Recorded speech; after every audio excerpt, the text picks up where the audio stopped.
What a way to start after a couple weeks off. It's been like a month. It's the 18th of December right now. It's the 20th. Yeah, dude. My schedule's been so sauced up just after gun season with all the work and traveling I've been doing. And I'm leaving tomorrow. Ellie and I are going to Kentucky.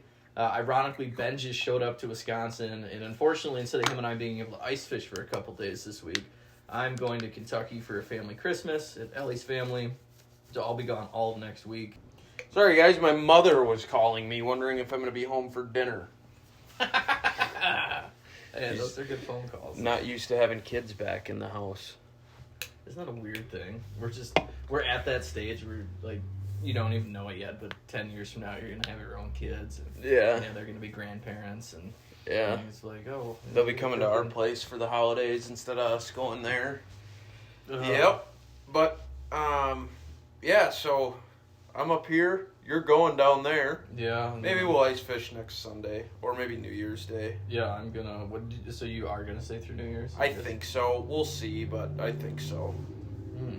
That'd be fun. Yeah. Yeah, I'm psyched to do some ice fishing. I'm not. Really? Like, if I didn't ice fish, I want to go at least once just because, like, I know it will be fun, but I'm just not really that jacked up for it. I'm kind of still in hunting mode. I'm over hunting. That's crazy that we're at two different I stages. think what happens for me, so, like, we'll recap our gun season here in a minute, and, like, because we had some action this year, but I think what happens for me, I've never been a late season hunting guy. Like, I've muzzleloader hunted a handful of times. I've late season bow hunted a handful of times, like through maybe the 15th of December. And like, once it gets past that, I'm out. And I think it's because I'm like, normally it's miserable in Wisconsin. Yeah. To hunt really past December 1st, but for sure past like December 15th is normally pretty brutal. Yeah, it was freezing. I did sit in a tree yesterday night. And we only sat for about an hour and 15 minutes, but it was cold. Who'd you sit with? I filmed one of my coworkers who were testing out some new gear. Oh. For Nested coming out this next year.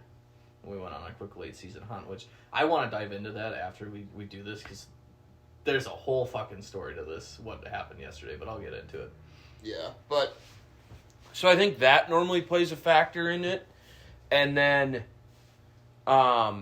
like, normally I'm excited to ice fish because I know I can do it all year. Like, buddies are always home around Christmas, whatever.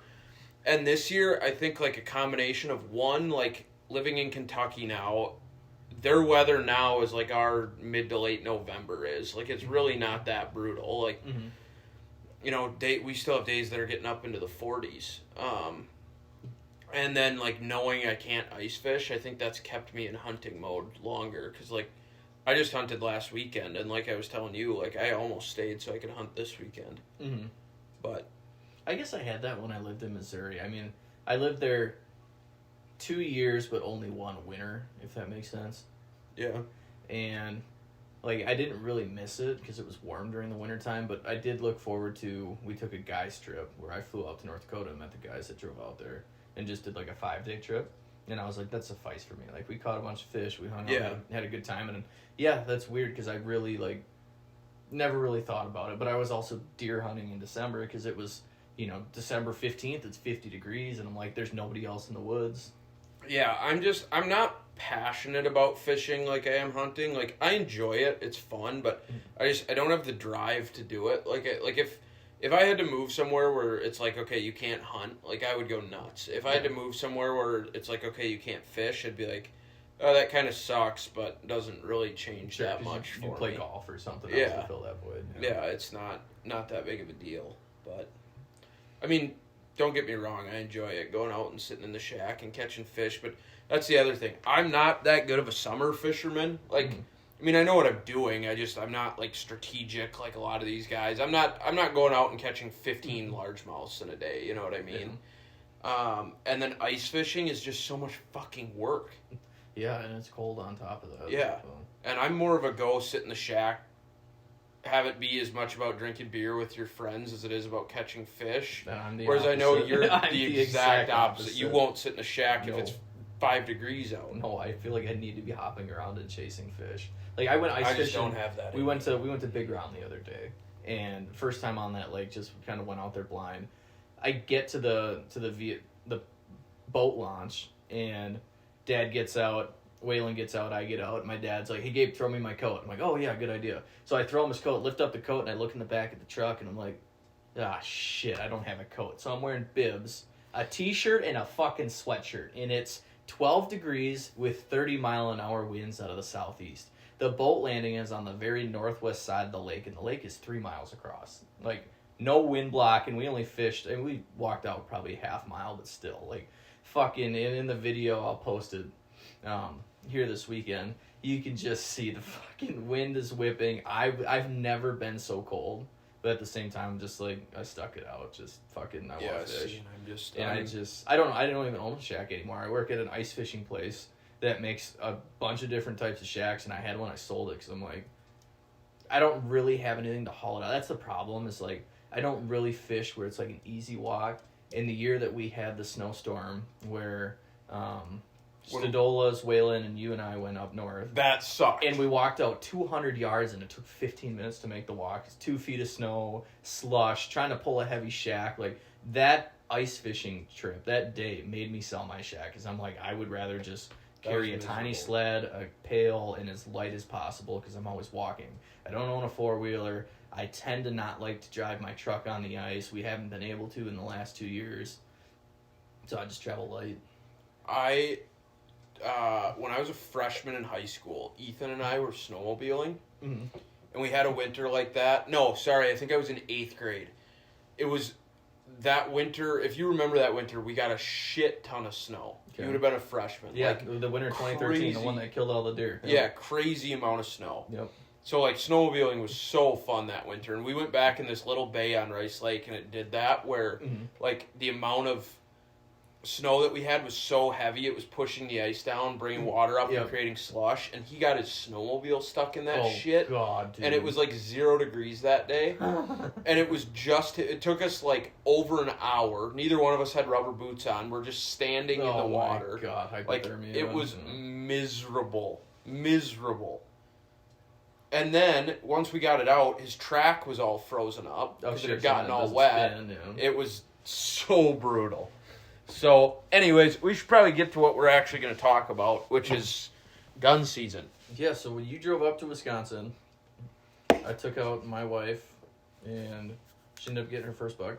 Yeah, that's a good story. It was a really good buck, too. Yeah, it was a really good buck. So you drove up, and we're like, all right, opening weekend, hunting with the family, gun season tradition like we talked about on the last podcast. Did it go the way you thought it would go? Yeah, it did. No. So Saturday morning, woke up, obviously got in our stands, everybody's excited. And I'm like, I'm going to sit all day. So I'm sitting and I'm seeing just a pile of deer, but all does for the most part. Sorry, let me backtrack. It was one of those mornings, I was sitting on a food plot, and it was one of those mornings where there was enough light, and it was breaking light just enough. It was like 15, 20 minutes before light when I got in my stand. And immediately I pulled my binoculars up, and I couldn't tell if he was a shooter or not, but big buck at like 60 yards. Nothing I could do. It was like 16 minutes before legal. Yeah. And after that, saw a pile of deer. I think I saw maybe like a fork buck and mostly does. And so at 10 o'clock maybe, I hear a shot. And I'm like, that had to be my brother. So I text him. And I'm like, did you shoot? And he goes, yep, dead. And so this was his first buck. So I'm excited. I'm like, okay, cool. And so I'm texting him. And I'm like, is it big? And he's like, I honestly couldn't tell. It was a decent buck. I'm terrible at judging. Like, I was excited, so I shot it. I'm like, okay, well, as long as you're excited, that's cool. And so I got down at 11. We met up with him, went and got his buck. Wasn't as big as he thought, but it was a nice 8-pointer. Cool first buck, whatever. So we get it back, gut it, hang it. and it's like 12:15, and I'm like, I'm going back to my stand. So I go back to my stand, and I'm sitting. From the time I got in my stand, I had deer in front of me. There were deer in the food plot when I got in my stand. And all of a sudden, this buck comes out. And I don't know where he came from. Like, all of a sudden, he was just in the food plot. And I'm like, oh, shit. So I'm glassing him. I'm like, oh. I'm like, boy, he's a pretty good one, but I think he's 3.5, like, probably 130-inch 8-pointer. Like, I've posted multiple pictures of him on BC Squared, on Facebook or Instagram and TikTok. Like, it was a good buck. He was a really good buck, but I'm like, he's gonna be a giant next year. I'm like, I should probably pass him. So I passed him. Stood in front of me for 45 minutes. I had to watch this buck. Comes from like 100 yards into like 80, then into like 60. Like, I mean, I could have shot him 100 times probably. And so finally he gets down, or he leaves, and my brother was going to come sit with me since he didn't have a tag. So he's like, I'm on my way, and it's like 2:50 at this point. I'm like, okay. So he gets in my stand right at 3 o'clock, and I'm literally no more than telling him about how many deer I had seen and how maybe I should have shot that buck. I don't know. Like, you know, maybe he wasn't one that you pass, and all of a sudden this buck comes out, and I go, Braden, there's a buck. And I pull my glass up, my binoculars, and I mean, they weren't on my face for 5 seconds. And I'm like, yep, I'm shooting him. And mind you, my brother wasn't in the stand for 5 minutes at this point. And I shot him, and he ran out of the food plot down this hill. And as soon as they leave the food plot, you can't see him. No. By the time, like with the recoil, by the time I got my gun down, he was already out of the food plot. I think my brother was more nervous than I was. He was watching me instead of watching the deer. So neither one of us, I'm like, hold felt good, like sounded like I hit him, but it was a 150-yard shot. Like, don't know. So we gave it 15 minutes and got down and walked over and couldn't find blood. And I'm shooting a 7mm Rem mag with 168 grain bullets. Like, blowing holes in deer. Yeah. So I'm like, shit, that's not good. And all of a sudden I walked over to the edge of the food plot, and he didn't go 20 frickin' yards. He was piled up. So it was cool. He was a really good buck. We think he's either 4.5 or 5.5. My biggest buck so far. So yeah, it was pretty awesome. And then Gabe and I got to sit together once. I sat a couple more times, but yeah. So it definitely went the way I thought it did. It was nice to at least put my tag on something, because the rest of the year had been a bit of a grind. So my gun season didn't quite go the way. Well, tell Ellie's story and then tell yours. I was gonna say, like, just overall our experience, like, it kind of went how I expected. As far as we're hunting public, we're gonna be just trampled by people. But I also was hoping just for seeing more deer. But anyways, we go to a public spot. I bow hunted. There was a lot of good deer in there. I put up a ladder stand for Ellie. I got permission from the landowner to go do it. We get out there, and some guy's got his truck parked in the field with a ice shack, and there's 2 guys sitting in there, truck running, and like well before first light. I'm like, okay, well, at least these guys are here. I'm going in the woods. We get in the woods. It cracks legal light. We look on the trail. All of a sudden, I see a freaking guy with his headlamp still on, wobbling in like Elmer Fudd. Sits down 100 yards from us. I'm like, great. Look over to my left. There's a guy in a ladder stand like 150 yards up the hill. I'm like, oh, that's nice. Look down to the hill onto the private that I have permission for, but apparently so does everybody else. And it was like the Orange Army. It looked like a prison yard where they just walk with their guns and they kind of walk slowly and just patrol the perimeter. Yeah. That's what they were doing to this. And it's big ag fields. Like, they're just walking the fields. And it's 8 in the morning. Like, why are you sitting on a field in the morning for the most part? Like, I guess some people do, but I'm like, I don't. You're on a food plot, though. Like, and there's no pressure. Like, this piece gets pounded. There's not going to be... That's true. And all of a sudden, like, they start unloading, like, 5 shots, 7 shots, 9 shots. So I start filming the last 5 shots, and they had already shot 4.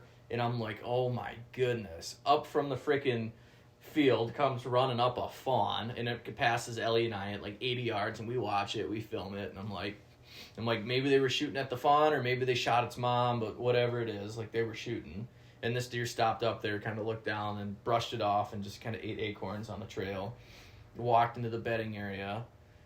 I get a Snapchat from one of my buddies over in Polk County, and he was telling me that morning, like, he got in early, walked into public, was the only one there, was super jacked. And then he said he had like 20 headlamps come walking by him, and there's people shooting all over. So he sends me a snap at like 8:30. And I turned the volume all the way up, because at this point I think Ellie and I's hunt is over. Like, we're surrounded by guys all over. Just so much scent in the woods, so much noise, people walking around. Play the Snapchat. Never know. And he's up there, like, on my phone, loud, like, full volume, cussing, like, I'm already in the truck, fucking hate Wisconsin, dumbest state ever, too many goddamn hunters. And I'm like, yes, like, come on, fuel my fire. This is the reason I hate this state for hunting. And this video's playing full volume, and I look up over top of my phone, and coming in at like 80 yards is this freaking buck, and I'm like, oh, it's a good one. So I'm like, Ellie, big buck, and she was watching my phone, and she was calm for the most part, like, just while we were hunting. As soon as I said big buck, she starts doing like this thing, like, where? She's like, oh, I see him. I start filming. This buck comes in, stops, looks at us, sees us in the tree. I'm like, you gotta shoot him, it's over. Does like a little tail flick, puts his head back down, and starts coming closer. I'm like, no fucking way. Deer gets to 40 yards, and she's like, stop him. And I didn't even get the chance to say, Matt, and she wailed this deer. And it ran closer to us, did like a 360, fell over, got back up, and had the wobbles. And she didn't like cry, but she was like, oh, Gabe, shoot it, put him down, like, you know, because she didn't want to watch the animal struggle. So, like, while she's saying that, I'm like, Ellie, just shoot it again. And she's like, okay. And next thing you know, I feel something touch my leg. And I look down, there's a fucking gun barrel in my leg. I'm like, don't shoot. And this is all on video. You can hear it. So I grabbed the gun from her. The deer's just, at this point, laying down with his head up. Like, he was going to die, but he was kind of flopping around. So I just put it between his shoulders, pulled the trigger, and he dropped his head. It was done. He would have died 30 seconds later anyways if I wouldn't have shot him. But so, bunch of people. Somehow she shot her first buck. And this is, you know, we're on public. She's shooting her first buck. I almost get shot by my wife, you know, and we're on a mentored hunt. So it's like a learning process, right? Like, anybody else, I probably would have, like, had a stern talking to her. I told her, I'm like, just always, she's like, I wouldn't have shot your leg. And I'm like, right. Like, I would have been out without an Achilles, you know. So she wants to get down right away. I told her I wanted to wait another half hour so I could shoot one. So she handed me the gun. We hunted. People start walking around, you know, I'm like, whatever. So we go find this deer. Awesome. Like, it's a fairly good framed 8-pointer. He's a really nice buck. It was wide, good mass, short northern tines. Public land, and a great first buck. I taped him out at 114, some change. But, I mean, he's got the frame of my 10 on the wall. He's wide as shit. He just doesn't really have much for tine length. Yeah, he was like 18 and something, some change inside. Had really good mass, just short tines. But, I mean, anyway, so she was excited. Then we have to walk out to the truck because we got to, like, decide if we're getting a game card or if we're just going to go, you know, do what we did last year. Because it's like, when she shot her doe, it was the same spot. The deer ran the same way. This deer did the exact same thing. Get out to the field, walk past the two guys in the shack, talk to them. None of them wearing orange. And they're like, oh, did you shoot? And I'm like, yeah, she got her first deer. And then, you know, he got all excited. He's like, oh, yeah, you got any pictures of it? I was like, yeah, I showed him. And he was like, congratulations. And the old man in there was like, hey, congrats on your first buck. Then we walked down the field another 100 yards, and there's it's a Radix, like, soft-sided tower blind. And I know walk by it. Yeah. And I look up in there, and there's 3 guys sitting in the freaking blind. Like, 100 yards from these other guys shooting at this. Circle jerk. When they'd be shooting at what would be the same deer. And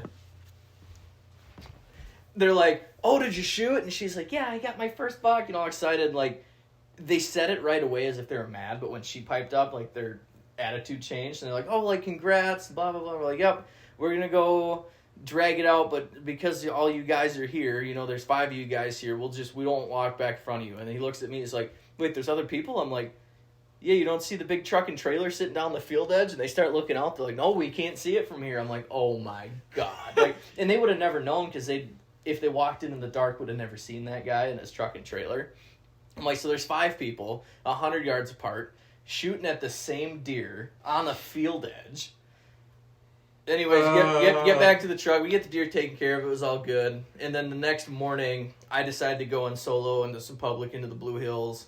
The old skyscraper story. And I crawl in, and I had a fawn or a nubby buck, like now, 100 yards. If you're listening to this is a good story. This is a once-in-a-lifetime buck Gabe got himself in front of here. So, tune in now.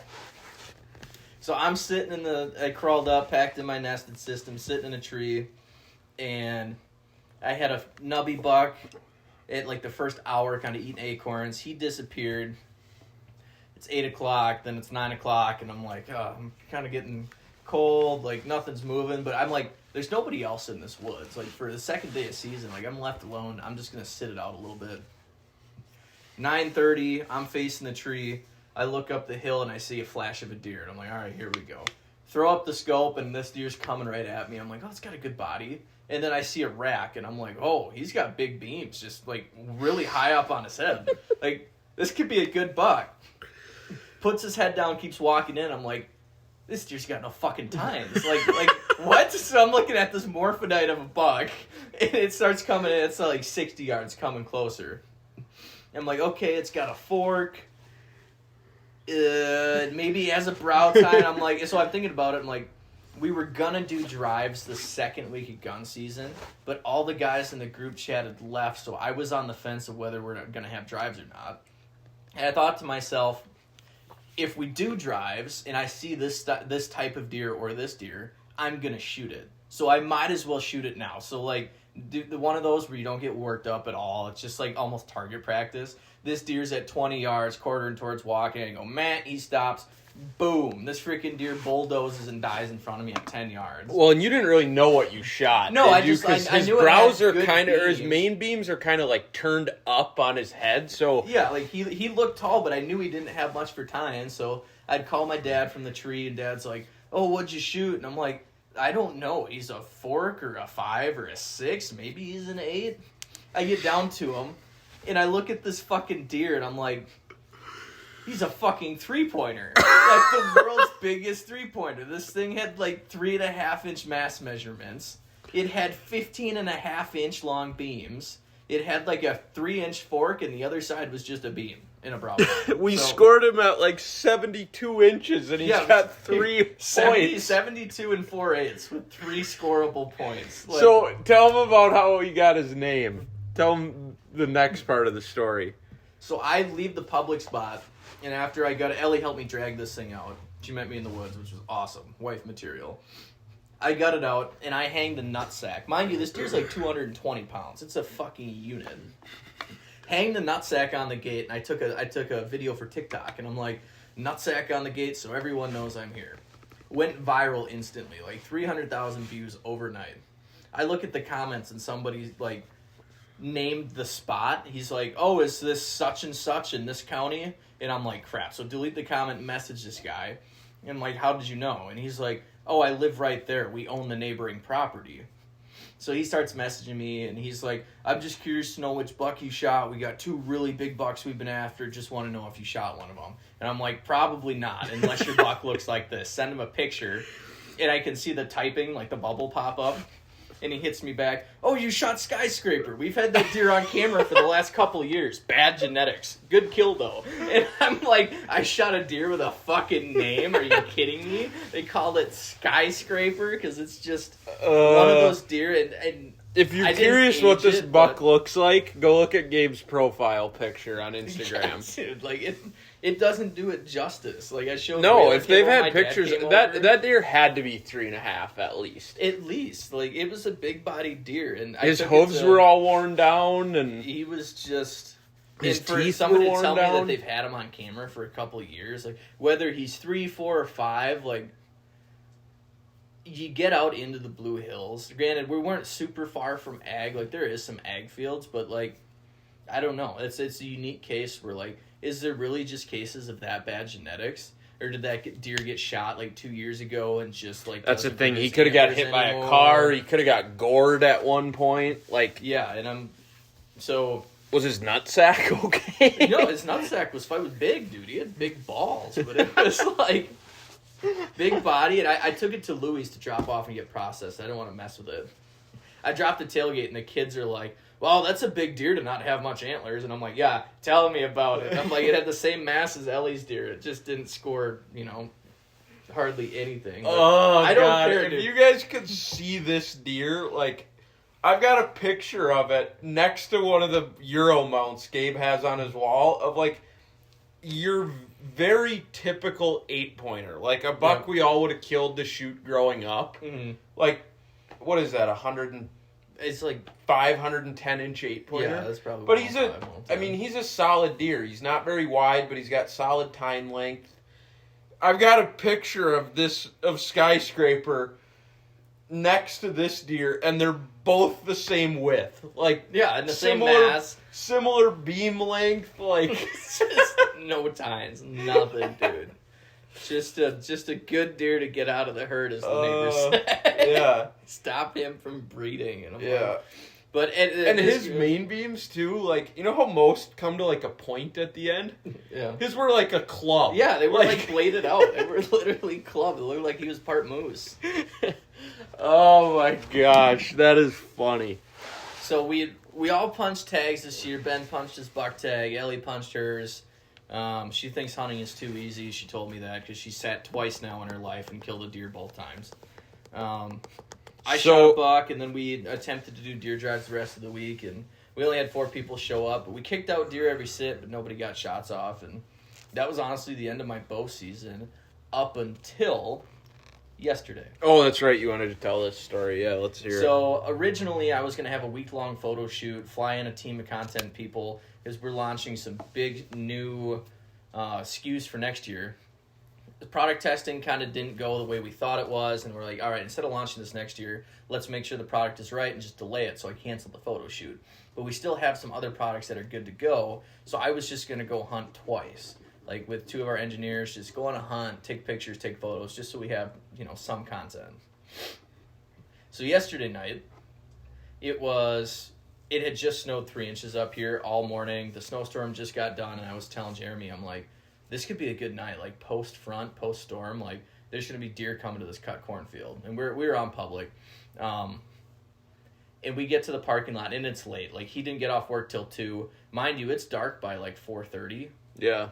And we pull up to the parking lot at 3. As soon as we get out, I'm out there, with a camera taking pictures, having him get ready, stuff on the tailgate. Side by side, flies out of the house that owns the property and put it into public. Drives by us on the road, does a U-E, flies back behind us. And I'm like, well, that's weird. I wonder if he was just wondering what we were doing, saw we were hunting, and on with his own business. So I'm still taking photos. All of a sudden, I hear this guy rip back, and he pulls in behind me. And I hear, hey, what are you doing? I'm like, okay, let's go talk to him. And he sees me with a camera. So I put the camera down. And I was like, no, we're going on a hunt. He's like, what's the camera for? And I'm like, oh, we're launching these like new products that we have, trying to get some content for next year. I work, blah, blah, blah. I told him my story. And he's like, oh, okay. You guys are going deer hunting? I'm like, yeah. He's like, okay, well, I own the property right over here. So if you shoot one and it goes in there, feel free to go get it. I'm like, okay, but he was like being almost like passive aggressive. Like he was mad, but he was trying to be courteous. Yeah. And he's like an old Jerry. Like he was like upper 50s, maybe 60s, big guy wearing bibs in his side-by-side. I'm like, okay, we'll do. Like, but we're late, so we got to get going. He's like, all right. So, have fun. We finish getting ready. I slam the tailgate. He drives off. And he starts going down the road, gets about 60 yards, and we hear the freaking brakes lock up. And it goes... like mumbling. Sounds like the freaking guy from the water boy, the coach, just like that's what he sounded like. So I'm like, now what? Flies back in, and he's like, you guys are late. Like, why are you going hunting right now? You only got an hour left. I'm like, I know, that's why we're trying to go. And he's just like, are you sure you guys are out here hunting? I'm like, yes, we're out here hunting. Now he's switched his attitude. Like, he's mad. And he's like, let me see your license plate. And I'm like, okay. So it was covered in snow, so I flicked it off, and I didn't even say that. I just looked back at him and did here you go. So he pulls out his phone, snaps a picture, and he's like, you guys are really going to go in the corner back there? You're going to go in the corner back there and go hunt? I'm like, yeah, we're going to go in the corner back there and go hunt. He's like, all right. And then he flies out of there, so we haul ass and get to the corner. And all of a sudden, like, from his house, all of a sudden I see, like, lights of the side-by-side. The fucker drives, like, through the woods just to fuck with us. I'm like, this guy. So we ended up going, like, another 100 yards down the field, which is where I wanted to go anyways. Got set up in a tree, rubs all over the place, deer sign all over. There wasn't any tracks. It was just snowed that morning. Got up in the tree. We only ended up seeing 2 deer, but it was, like, the most weird experience with somebody. Like, you put your land into public. And then you're telling me that if I shoot one, I, like, no issue, go drive and get it. And then 30 seconds later, your bipolarness kicks in. And you're like, you know what? I fucking really don't want you here. Let me see your license plate. I'm like, am I going to come back? My tires are going to be slashed? Yeah. Like some, whatever this guy's name is. I know who he is now, but... that's funny. I'm like, just, like... Well, work on him to hunt as private next year. Well, no, it's his land is in public. All in public? Yes, his land is in VPA. He made it sound like it was, some of it was in private, some was in... Well, and that's public. why, that's what we talked about. We're like, does he even know that his land is public? Like, does he remember putting it in the program? Like, it's clearly stated. There's signs out there. We did the photo shoot there. I was asking... the first time I did a photo shoot? Yeah, well, that's the same property we went and hunted.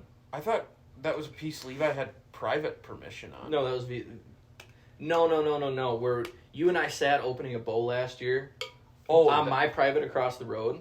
Oh. The public across the road. Where we ended up talking to those guys in the side-by-side. And we ended up having a beer with those guys. Okay, so we went to the east side of the road there. Gotcha. And went all the way in that corner. Gotcha. Okay. So I'm like, this guy, like... Maybe he thought he only put this chunk of land in the public and didn't realize it's all in the public, but it's been public for the last 3 years, so... Yeah. But I don't know, it was one of those where it was a weird feeling. That's what my grandpa said, though, so I asked him, because he used to own where I first went rifle hunting, like, when I was old enough to actually have a tag, was up just north of Cumberland. And he didn't buy that until, like, the 90s, so I was like, Grandpa, where'd you hunt, like, before that? And he's like, well, this guy by the name of so-and-so. And I'm like, oh, do you have permission? And he goes, that wasn't a thing back then. He goes, you just went and hunted. He's like, nobody questioned anybody. He's like, you just went and nobody just had trail hunted cameras somewhere. And nobody was really trophy hunting. Well, and he's like, people didn't care. Yeah. Like, you either hunted or you didn't, and you just picked somewhere you thought was good and went and hunted. Man, if I could take the knowledge I have of deer hunting and go back 40 years ago, I know. I bet we could have some booners on the wall. Dude. Yeah. They'd also go and buy land in Buffalo County for $400 an acre. Right. Yeah. Different times. So, being as though you killed 2 deer this year, 2 bucks. 2 bucks, 2 does. You killed 2 does? I think so.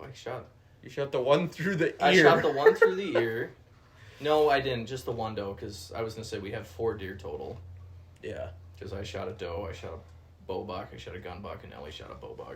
So being as though you got Ellie her first buck, you killed 2 bucks, and I killed a buck, and I know how I would answer this question. Do you feel like your season was a success or a failure? My season was a failure, and I thought about that. I knew you were going to ask that question.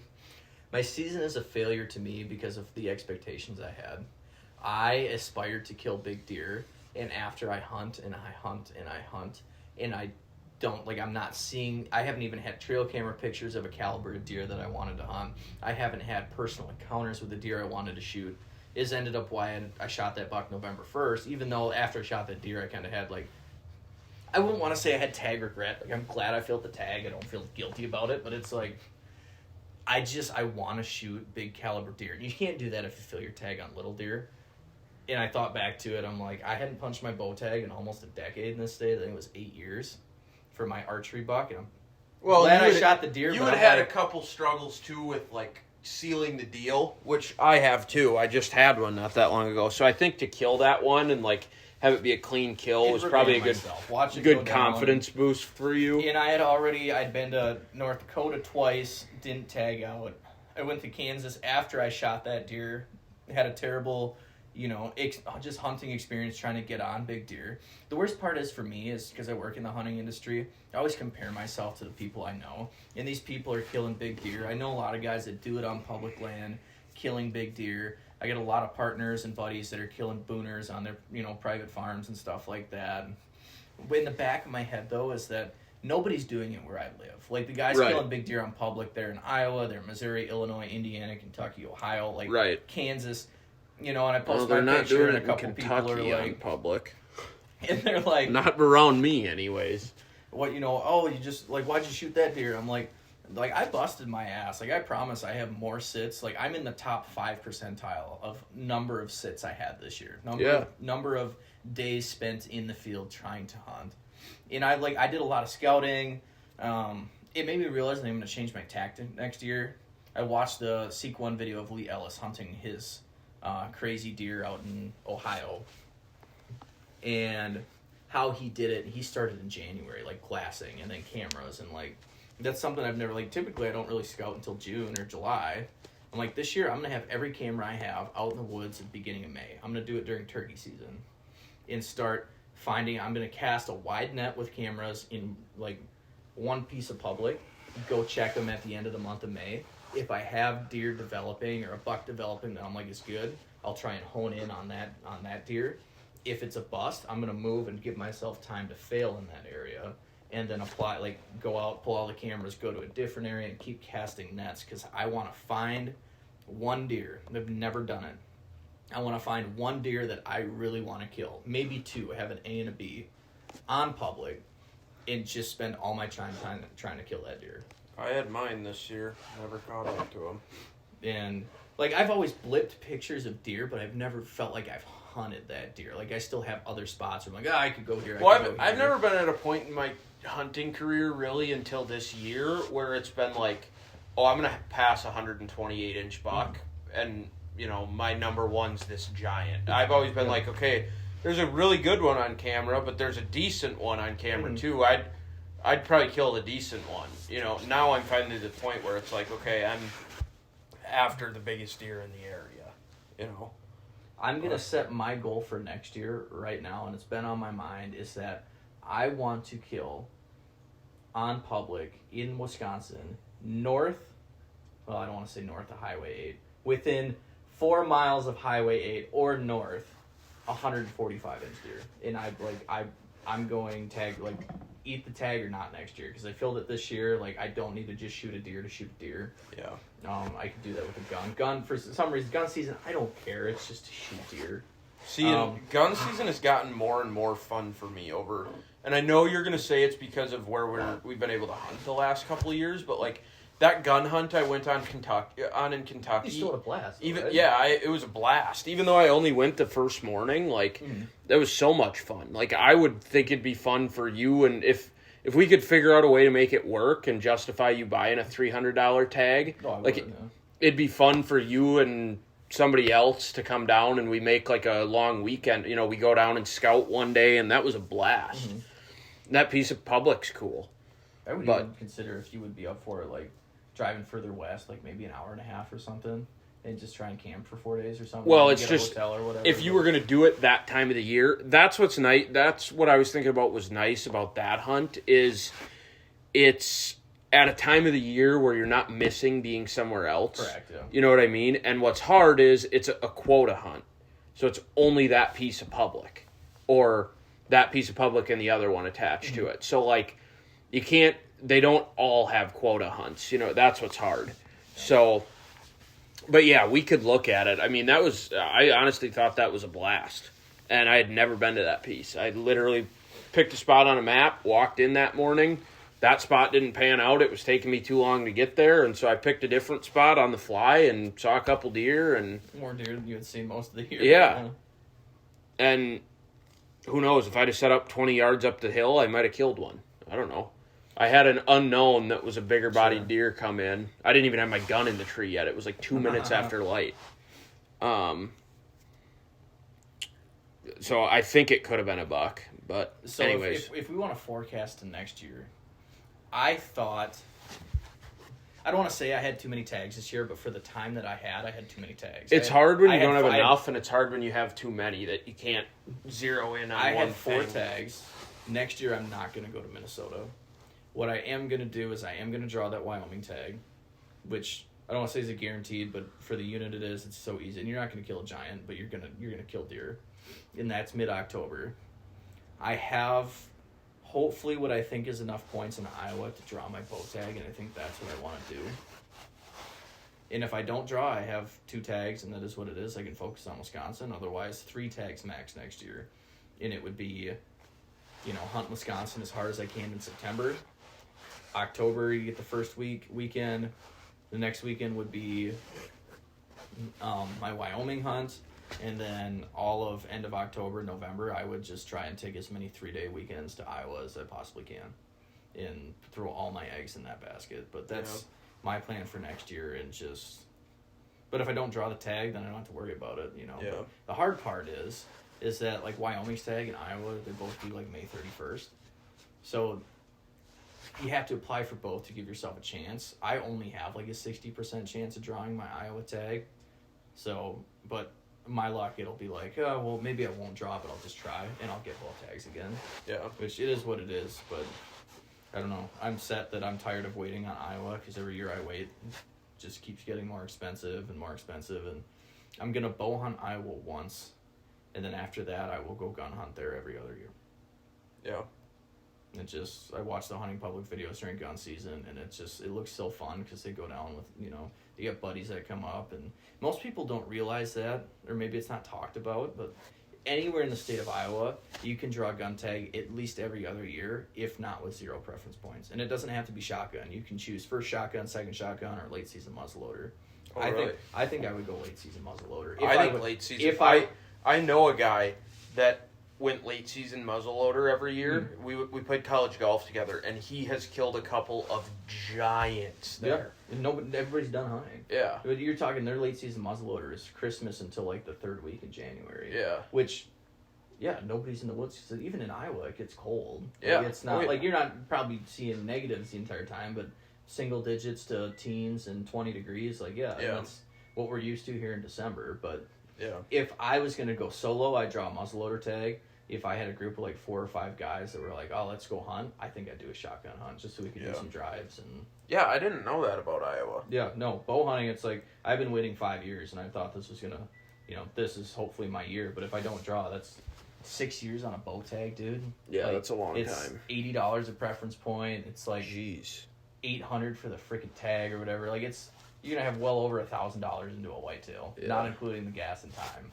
Yeah. Like, once you get the tag, but... Yeah, I would agree with you though. My season feels like kind of a failure. Which is weird because I killed my biggest buck, but like, I don't know what it was. It was a weird year. It's really hard to put into terms. Like, I obviously got down there late. I didn't have the luxury of scouting in June or July, but I had more bucks on camera that none of them, pre-October, none of them were giants, but I had more bucks on camera that were between 115 and 140 inches than I've ever had before anywhere. Like, so many deer, and they wouldn't daylight, or finally they would daylight after a long stint of not, and I'd be in the wrong spot. I'd be in a spot where I didn't have nighttime or daytime pictures of them, or they would daylight in a spot where I didn't for a long time. And then all of a sudden, late October, I had a giant show up, and then mid-November I had another giant show up. I'm talking 150 there's a class deer. 12. Yeah.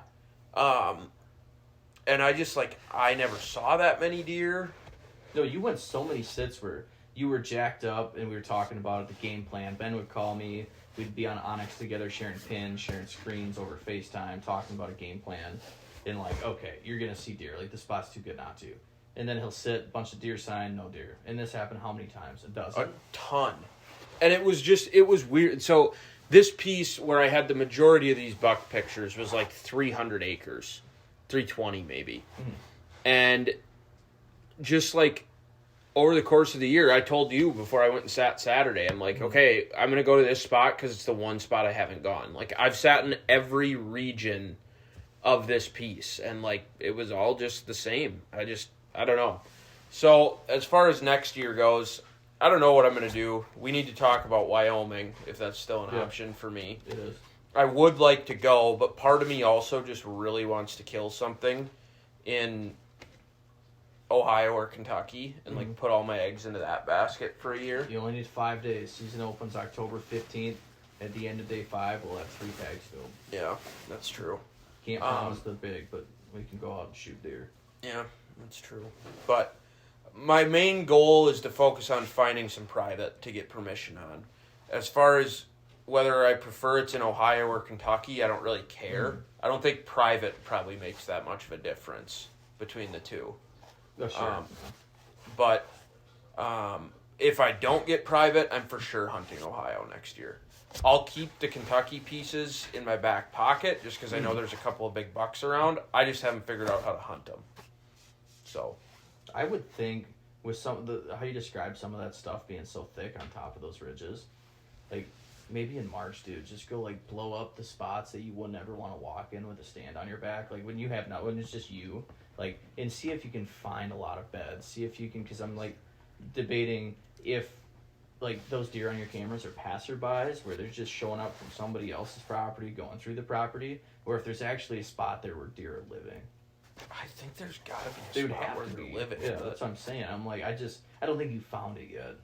I've found there's been like a spot or two where I'm like, okay, there's a bed. I can see a buck bedding there, but yeah, not a crazy amount.